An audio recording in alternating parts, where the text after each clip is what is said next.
What's your financial goal? You want more money?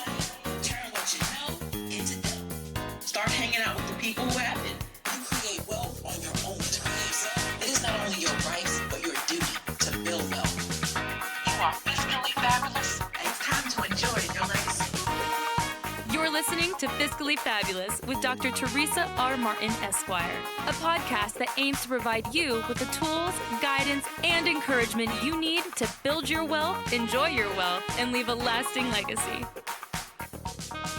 Dr. Martin is an accomplished attorney, speaker, business consultant, and real estate strategist, an all-around self-made success who provides highly sought-after expert consulting in the creation, growth, and maintenance of generational wealth. Okay. So, Paul, legislative updates, please. Okay.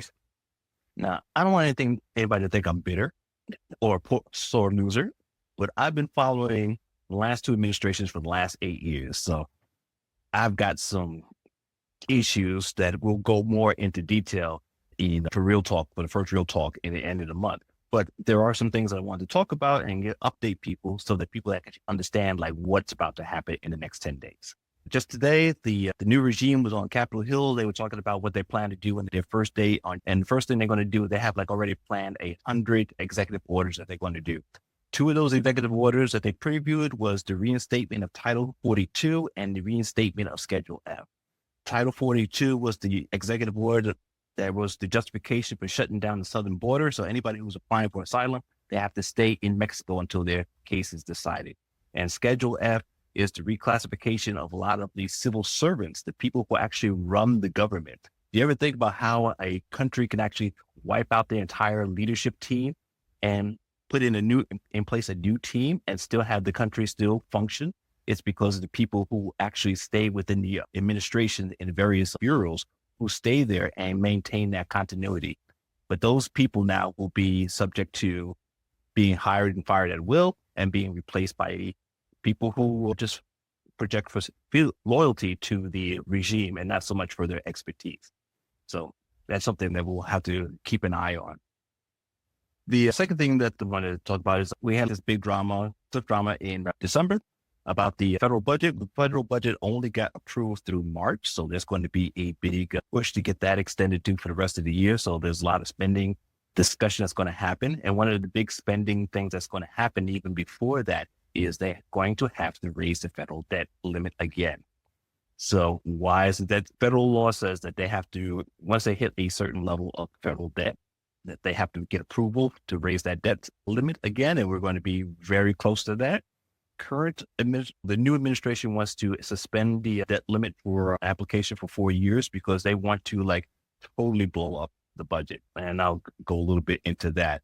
One of the things that they want to do is they want the extension of the tax cuts from 2017.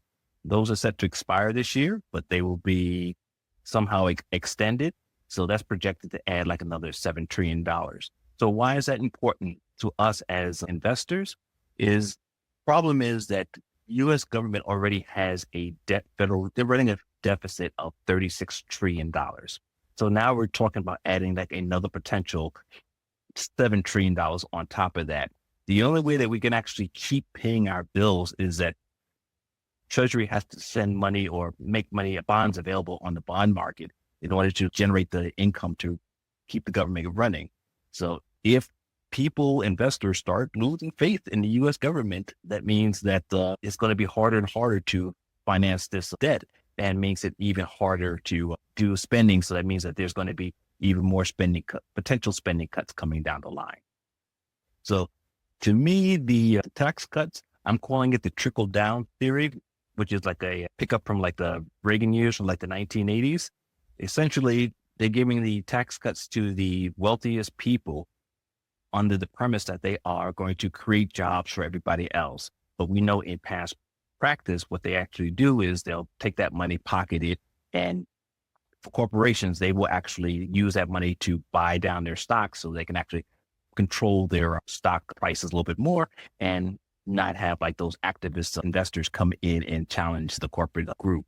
So how much money does that actually come down to everyday people like you and me Probably none. I've heard a rumor that one of the things that they're going to do is to cut out the limit that we currently have for SALT tax, wipe that out so we get no deductions whatsoever and pass that on to the wealthiest people. Like they really need that. Yeah. And on top of all that, there is the talk of the tariffs.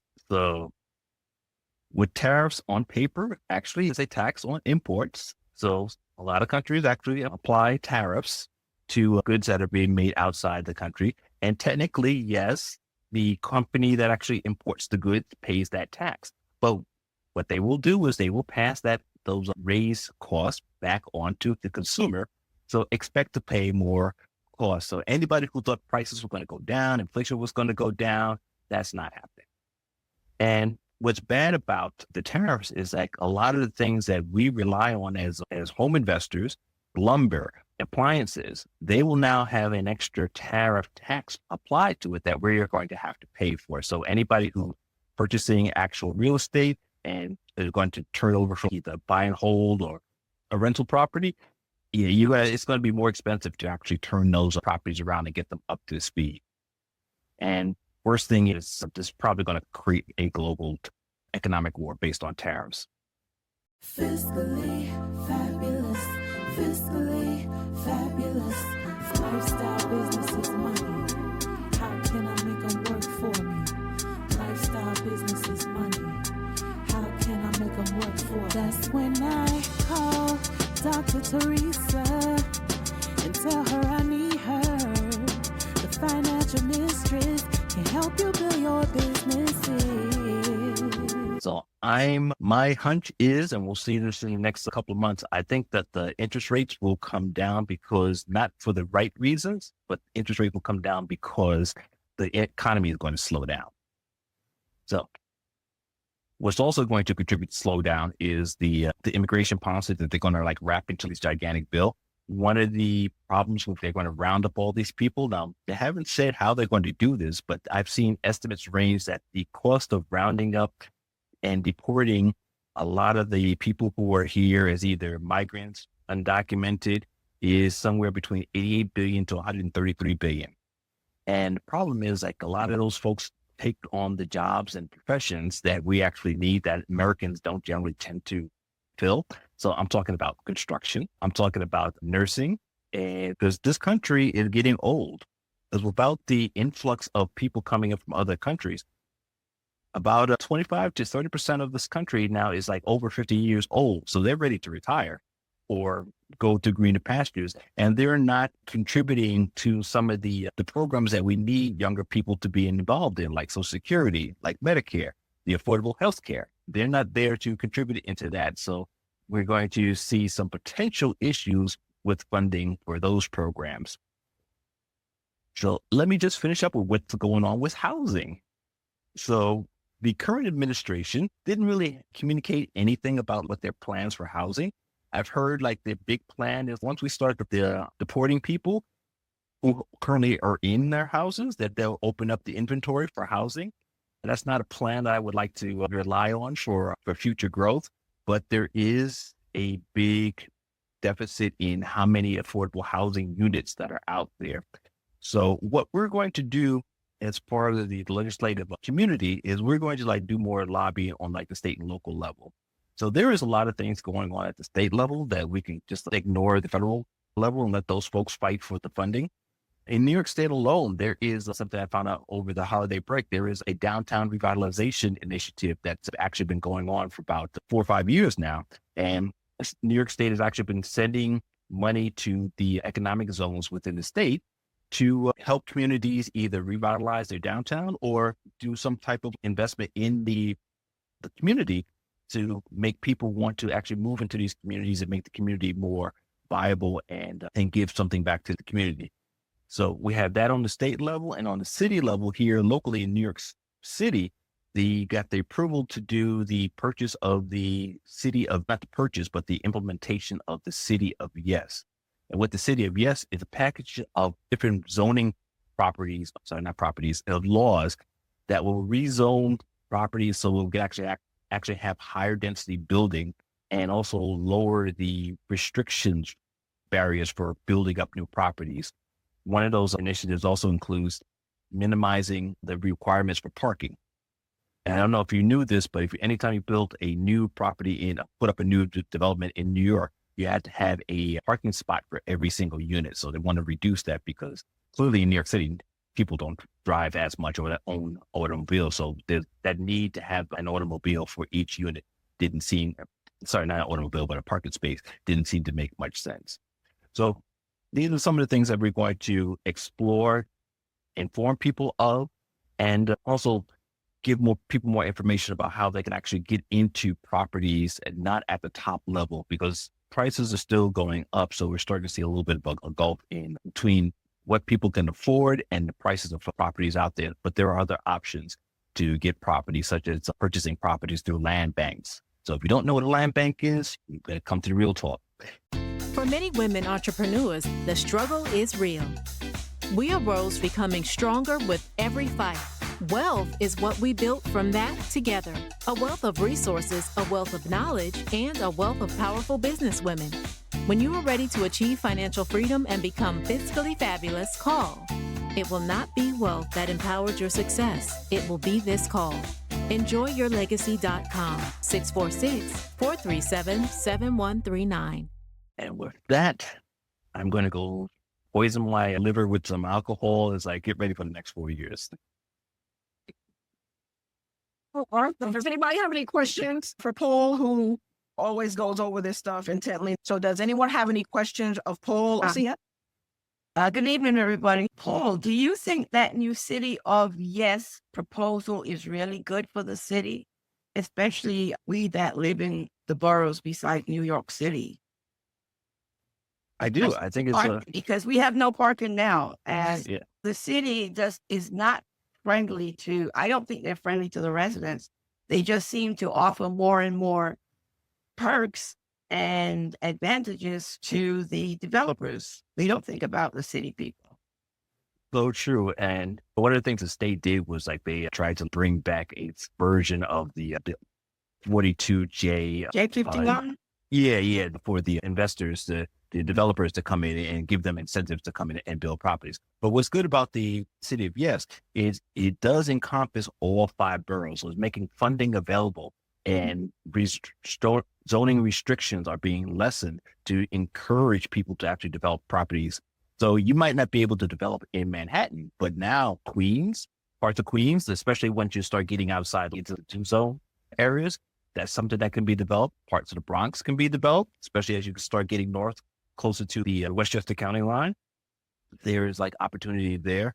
And it doesn't have to be like you don't have to do like big projects like 10, 15, 30 units. There's going to be zoning relaxations for like triplexes and quads. And that would be more than enough to make more housing available for people, because this city is shy of about, I think it's like, I'm doing this off the top of my head, maybe 4 million housing units, and just on affordable. So there's a lot of stuff that was done, like the developments in Manhattan is primarily for the luxury condos and everything, but we need property and housing for people who make regular jobs, our bakers, our sanitation people, our city workers. We need that kind of housing. So yes, I think City of Yes is a good start.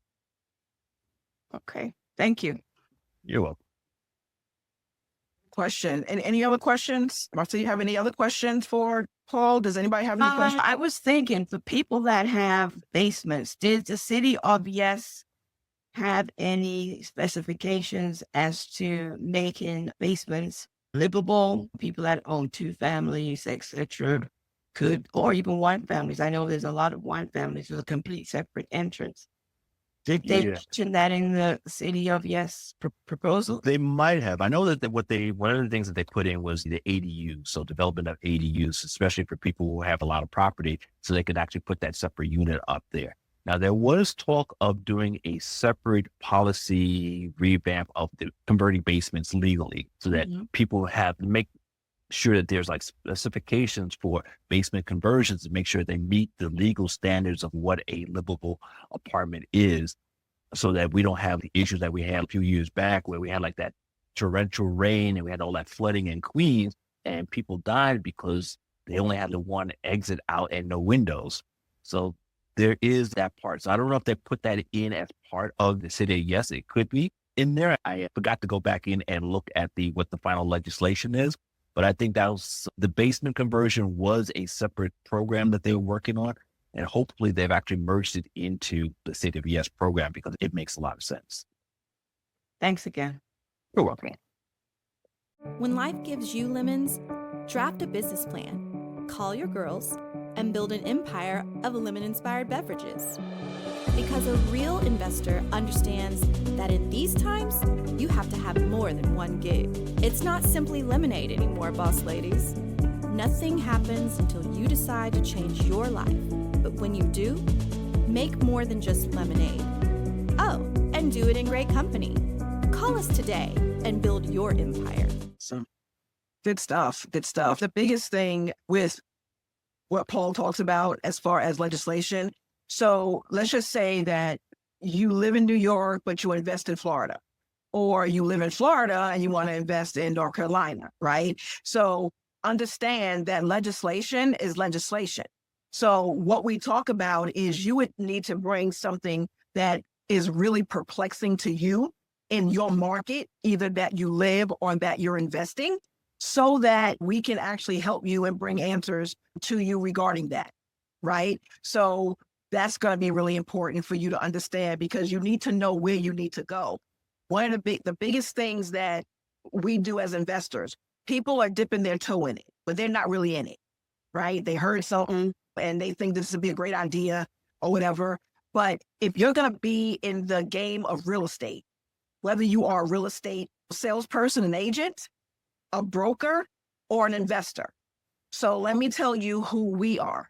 So we are real estate investors, both new and or experienced.